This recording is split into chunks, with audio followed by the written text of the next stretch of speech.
ایک مکالمہ ہے جو آپ کو ملتا ہے دیکھنے میں تفسیر ابن کثیر کتاب میں، اور یہ مکالمہ اللہ سبحانہ و تعالیٰ اور آدم علیہ السلام کے بارے میں ہے اس وقت جب ان کو زمین پر بھیجا جا رہا تھا۔ تو آدم علیہ السلام کہتے ہیں کہ اے میرا رب، کیا آپ نے مجھے اپنے ہاتھوں سے نہیں بنایا؟ اللہ تعالیٰ کہتے ہیں کہ بالکل۔ تو پھر آدم علیہ السلام کہتے ہیں کہ یا رب، کیا آپ نے مجھ پر اپنی روح نہیں ڈالی؟ تو اللہ فرماتے ہیں بالکل ایسا ہوا ہے۔ تو پھر انہوں نے فرمایا کہ جب مجھے چھینک آئی اور یہ سب سے پہلی چیز انہوں نے کی تو آپ نے یرحمک اللہ نہیں کہا؟ تو انہوں نے کہا بالکل ایسا میں نے کیا ہے۔ یہاں پر آتی ہے حکمت کی بات، یہ وہ ہیں جو اس پیشی کو شروع کرنے والے ہیں۔ تو انہوں نے فرمایا کہ یا رب، جب آپ نے مجھے اس جنت میں رکھا اور مجھے کہا کہ اس درخت سے نہیں کھانا، کہ آپ کو پہلے سے نہیں پتہ تھا کہ میں وہ کھا لوں گا؟ اب دیکھیں، آدم علیہ السلام کو پتہ تھا کہ اللہ تعالیٰ یہ بات جانتے تھے۔ کچھ بھی بنانے سے پہلے سبحان اللہ، اللہ تعالیٰ یہ جانتے تھے کہ آدم علیہ السلام اس درخت سے کھائیں گے۔ ان کو جنت میں داخل کرنے سے پہلے ان کو پتہ تھا یہ ہوگا۔ جب اللہ تعالیٰ نے وہ درخت بنایا ہوگا تو اللہ تعالیٰ کو یہ پتہ ہوگا کہ آدم علیہ السلام اس سے کھائیں گے ایک دن آ کے۔ تو آدم علیہ السلام نے کہا کہ آپ کو تو پہلے سے یہ پتہ تھا کہ میں کروں گا؟ تو اللہ نے فرمایا کہ ہاں، مجھے پتہ تھا کہ تم ایسا کرو گے۔ تو انہوں نے فرمایا کہ کیا آپ مجھے اس کے لیے معاف نہیں کریں گے؟ تو اس نے فرمایا کہ ہاں، میں ایسا کروں گا۔ اور پھر ان کو سکھایا کیسے ہوگا، یہ اس کا کیسے ہے، کیونکہ کل بنی آدم خطا، ہم سب گناہ کرتے ہیں، ہم بار بار کرتے ہیں۔ تو اللہ تعالیٰ نے ان کو کچھ کلمات سکھائے کہ جب آپ سے کوئی غلطی ہو جائے تو یہ کہو اور دل سے کہو، تاکہ تمہیں اس جنت میں ایک دن داخل کر دیا جائے۔ اور کیا سکھایا گیا کہ میرا رب، ہم نے کیا ہے ظلم۔ ظلم کیا ہے؟ کسی سے برا کیا، اور کس کے ساتھ کیا؟ خود کے ساتھ۔ سبحان اللہ، کتنی حکمت سے بھری دعا ہے، کیونکہ ایز اے مسلم ہم یہ بات جانتے ہیں کہ جتنا مرضی آپ اللہ کی نافرمانی کریں، جتنی مرضی اس کی مزاحمت کریں، جتنا مرضی ڈھیٹ پنا دکھائیں، حتیٰ کہ آپ یہ بات بھی ریجیکٹ کر دیں کہ وہ ایگزسٹ کرتے ہیں، اس سے نعوذ باللہ اللہ تعالیٰ کو کوئی نقصان نہیں پہنچا رہے۔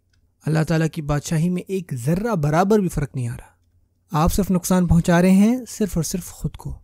تو ہم کہتے ہیں کہ اے رب، میں نے خود کی ہی نفس کو نقصان پہنچایا، تو اگر آپ نے مجھ پر رحم نہیں کیا اور مجھے معاف نہیں کیا تو میں یقیناً خسارہ پانے والوں میں سے ہوں گا۔ یہ بات کہ ہم آج زندہ ہیں کیونکہ ہمارے رب نے ہمیں بنایا، ہم یہ بھی جانتے ہیں کہ اس نے ہمیں بنایا کہ ہم اس کی عبادت کریں، اور ہم یہ بھی جانتے ہیں کہ ہم ہمیشہ عبادت نہیں کر رہے ہوتے۔ تو ہمیں یہ پتہ چلا کہ ہم سے گناہ ہوں گے، تو ہمیں کیا کرنا ہے؟ توبہ۔ دیکھیں، اس کی ایک وجہ تھی جو اللہ تعالیٰ نے فرشتوں سے کہا کہ میں ایسا کچھ جانتا ہوں جو تم نہیں جانتے اس خلیفہ کے بارے میں۔ اور یہ وجہ ہے کہ اللہ تعالیٰ نے انسان پر اتنا اپنا کرم کیا اور اتنی عزت بخشی۔ آپ پتہ ہے کہ اللہ تعالیٰ کا ایک نام ہے الخالق، تخلیق کرنے والا، کریٹر۔ اللہ تعالیٰ کا ایک نام ہے القدیر، وہ جو ہر چیز پر قادر ہے، سب کچھ کرنے پر قادر ہے۔ اللہ تعالیٰ کے ہاتھ میں ہے اس دنیا کا معاملہ، جنت جہنم سب کچھ۔ اللہ تعالیٰ کے نام اور بہت سارے ہیں جو جن سے ہم واقف ہیں، لیکن ان میں سے کچھ نام سبحان اللہ بہت ہی زیادہ طاقتور نام ہے، کہ وہ جو اللہ سبحانہ و تعالیٰ نے تمام انسانیت پر دکھائے اپنے اس خلیفہ پر، کہ یہ جو تخلیق ہے کہ میں اس کو چوائس دوں گا، وہ جو چاہے کرے۔ اللہ تعالیٰ یہ بھی جانتے تھے کہ وہ اس پر پورے نہیں اتریں گے، ان میں سے ہر ایک جو ہے اس سے غلطیاں ہوں گی، اور ایک غلطی، آپ کو پتہ ہے سبحان اللہ، ایک چھوٹی سی غلطی بھی اللہ تعالیٰ کے پاس اختیار ہے کہ اس سے آپ جہنم میں جائیں۔ آپ نے کبھی اس بارے میں سوچا ہے؟ صرف ایک گناہ جو آپ سے ہو جائے، اللہ تعالیٰ کے پاس پورا اختیار ہے کہ آپ کو جہنم میں ڈالا جائے، اور آپ اللہ تعالیٰ سے سوال بھی نہیں کر سکتے۔ آپ کو زیادہ خود پتہ ہے آپ نے کیا ہے، جان بوجھ کر یا انجانے میں۔ اللہ تعالیٰ کے پاس اختیار ہے کہ وہ کر دیں۔ میں شرک کی بات نہیں کر رہا، میں کوئی بھی چھوٹا سا گناہ کر لیں، کیونکہ اللہ تعالیٰ نے اس لیے تو نہیں آپ کو پیدا کیا تھا، اللہ تعالیٰ نے پیدا کیا تھا کہ آپ اس کی بات کریں۔ آپ صرف اللہ کا ایک قانون توڑیں تو اللہ تعالیٰ کے پاس پورا اختیار ہے کہ وہ آپ کو جہنم میں ڈال دیں۔ اب اللہ سے شکایت کیسے کریں گے؟ آپ نے تو خود کیا ہے، اللہ کے پاس ہے اختیار کہ ہر کسی کو جہنم میں ڈالیں۔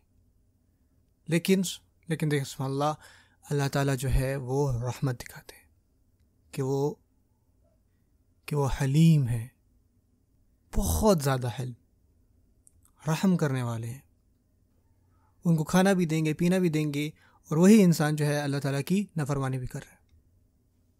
ان کو سانسیں دے رہے ہیں وہی انسان جو اللہ تعالیٰ کو مانتے نہیں، اور ان میں سے کچھ ہوں گے جو اللہ تعالیٰ کی طرف واپس آئیں گے، اور ان کو یہ سمجھ ہوگی کہ ایسا کیوں ہوا، اور اللہ سے کہیں گے ربنا ظلمنا انفسنا وَإِن لَّمْ تَغْفِرْ لَنَا وَتَرْحَمْنَا لَنَكُونَنَّ مِنَ الْخَاسِرِينَ، اور اللہ تعالیٰ اس کو معاف فرمائیں گے۔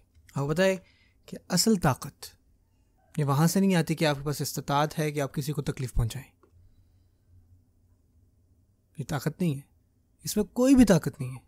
کسی کو سزا دینا پاور نہیں ہے.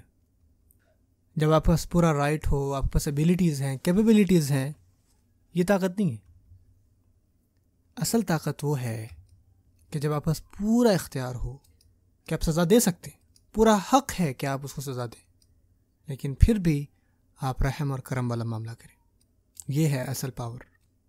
اور اس کی سب سے بڑی مثال آپ کو اللہ سبحانہ و تعالیٰ میں ملتی ہے. یہ بات کہ ہم میں سے ہر انسان جو ہے وہ گناہ کرتا ہے. ہر دن ہم وہ کرتے ہیں جو ہمیں نہیں کرنا چاہیے، یا پھر ہمیں جو کرنا چاہیے تھا وہ تھوڑا کرتے ہیں. لیکن پھر بھی ہمارا خالق رات کے آخری پہر آتا ہے اور کہتا ہے کون مجھ سے مغفرت مانگتا ہے. لیکن جب میں یہ بات سوچتا ہوں، کرتا ہوں، بڑا مشکل سبجیکٹ لگتا ہے مجھے. یہ اصل میں آپ کہہ لیں اس چیز کی وجہ ہے کہ ہم سب کچھ کر رہے ہوتے ہیں، 7 ارب انسان اس دنیا میں، لیکن پھر بھی ہر رات رسول اللہ صلی اللہ علیہ وسلم فرمایا کہ جو ہمارا خالق ہے وہ اس دنیا کے سب سے نچلے آسمان پر آتے ہیں، اس کی جو بھی کیفیت ہے، اور آ کر ایک سوال کرتے ہیں، کون ہے وہ آج جو مجھ سے مغفرت مانگے میں اس کو معاف کر دوں؟ کون ہے جو مجھ سے معافی مانگے؟ یہ وہ وجہ ہے جو اللہ تعالیٰ نے فرشتوں کو کہی کہ میں جانتا ہوں جو تم نہیں جانتے. اس خلیفہ میں کچھ اسپیشل ہے کہ اللہ تعالیٰ کے اتنے خوبصورت نام ہیں، اللہ تعالیٰ کے پاس جتنے بھی اختیار ہیں، اللہ تعالیٰ ہر چیز پر قادر ہے، لیکن اس سب کے اوپر کہ میں رحمان اور رحیم ہوں.